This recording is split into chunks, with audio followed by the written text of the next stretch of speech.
Ikhwanil iman, dalam khazanah Islam itu ada sebuah hadis yang menyatakan al-Islam ya'lu wa la yu'la alaih, yang artinya Islam itu selalu unggul dan tidak akan pernah diungguli. Kaidah ini bisa juga tidak pernah kalau kita sebagai umat Islam tidak memperjuangkannya, tidak mendakwakan Islam dalam sisi kehidupan yang nyata. Kenapa demikian? Karena Islam nanti bisa juga jadi lemah, Islam nanti juga bisa jadi unggul. Itu tergantung kepada umat Islam itu sendiri, gimana mendakwakannya. Andai kata kita bisa bersaing fastabihul khairat dari umat atau bangsa lain, tak lain dan tak bukan Islam yang paling cocok untuk memperjuangkan norma-norma kebaikan di dunia, norma-norma kemaslahatan hidup dunia. Karena Islam diturunkan oleh Allah Subhanahu wa taala yang menciptakan makhluk. Islam diturunkan Allah ke dunia sebagai garis-garis besar haluan ibadah kepada Allah, pasti tak akan menyimpang dari ketentuan yang membuat makhluk, yaitu Allah Subhanahu wa taala. Seyogyanya pengikut Islam harus senantiasa berdakwah memperjuangkan Islam menurut porsinya masing-masing. Dan Islam pasti mengalami kejayaan kalau kita perjuangan dengan karya-karya yang nyata dalam kehidupan, real life. Dan gimana caranya? Sangat sederhana dalam konteks khazanah Islam. Yang pertama harus kita perjuangkan dalam segala aspek kehidupan yang mengarah tatanan-tatanan di dunia. Bisa juga kita perjuangkan lewat jalur politik kebangsaan, lewat jalur ekonomi, tatanan sosial, dan lain sebagainya. Karena faktor politik itu mempengaruhi ketatanan hidup kita.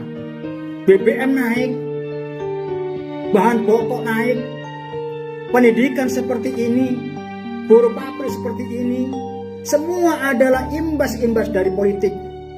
Dan kalau pejuang Islam tidak mengisi dalam pencaturan politik kebangsaan, dikhawatirkan sebagai penonton, sebagai imbas dari penentuan-penentuan politik, hanya bisa mengeluh, mencemooh, dan sebagainya tanpa bertindak yang nyata. Real life. Makanya kata pepatah, orang yang nggak tahu politik kebangsaan nanti akan termakan oleh politik itu sendiri. Rasul Muhammad Sallallahu Alaihi Wasallam mendirikan kota Madinah itu ada faktor politik, sehingga jadi tombak penentuan politik kebangsaan di Madinah, tombak penentuan ekonomi di Madinah, tombak penentuan sosial politik kemasyarakatan. Itu adalah jajaran-jajaran Nabi dan para sahabat dalam berpolitik. Sehingga apa? Islam di situ ya'lu wala yu'la alaih. Islam tinggi, tak ada yang mengunggulinya. Dan juga kemakmuran bukan hanya dirasakan oleh umat Islam sendiri, akan tapi di luar Islam merasakan kemakmurannya. Islam sebagai rahmatan lil alamin di kota Madinah. Dan kalau memang Anda segelintir pejuang yang politik, silakan bisa merancang undang-undang perekonomian, undang-undang pendidikan, perdagangan, dan sebagainya, supaya kita ikut andil dalam menentukan sikap, dalam menentukan tatanan hukum di Indonesia khususnya, sehingga Islam tidak dipojokkan, diskriminasi, sehingga Islam mempunyai andil dalam penentuan-penentuan kebijakan. Caranya gimana? Berjuang secara kompak,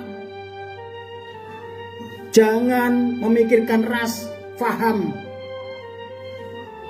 Seperti hadis Nabi, al-insanu bunyanul wahid yasidu ba'dahu ba'dahu. Islam itu ibarat bangunan yang kokoh, saling kuat menguati. Seperti bangunan lain dan lainnya. Awas, kata Syekh Muhammad Abduh, tertutupnya Islam itu juga gara-gara oleh Islam itu sendiri. Kata Syekh Muhammad Abduh, al-insanu maghlukun fi qabli min qablil muslimina anfusahum. Islam itu bisa tutup, bisa musnah, bisa tamat, bisa the end, disebabkan oleh orang-orang muslim sendiri. Dalam ukuran intern tidak ada kerukunan, saling benci membenci, saling aliran, berbagai aliran, saling memfitnah dan lain sebagainya. Kaum yaduna bighairi hadai, saling mengedepankan hukum-hukum sendiri, ego masing-masing menentukan hukum sendiri, berpecah belah. Itu tidak bisa mencapai Islam ya'lu wa la yu'la alaihi. Maka dari itu Allah Subhanahu wa taala sangat senang kepada orang-orang Islam yang berjuang di jalannya. Seperti halnya firman-Nya Quran surat As-Saff ayat 4. Bismillahirrahmanirrahim. Innallaha yuhibbul ladzina yaqtuluna fi sabilihi saffan ka'annahum bunyanul marsus. Sesungguhnya Allah menyintai orang-orang yang berjuang di jalannya dengan berbaris satu kesatuan yang kokoh seperti bangunan yang kuat. Quran surat As-Saff ayat 4. Ini menandakan Allah Subhanahu wa taala senang kepada orang-orang yang berjuang. Di ayat ini tidak ada berjuang, siapa yang berjuang tidak ada. Apakah ustadz? Tidak ada di sini. Apakah pedagang? Tidak ada di sini. Apakah orang yang kaya? Tidak ada di ayat ini. Atau orang miskin? Tidak ada di ayat ini. Terbuka pintu lebar-lebar.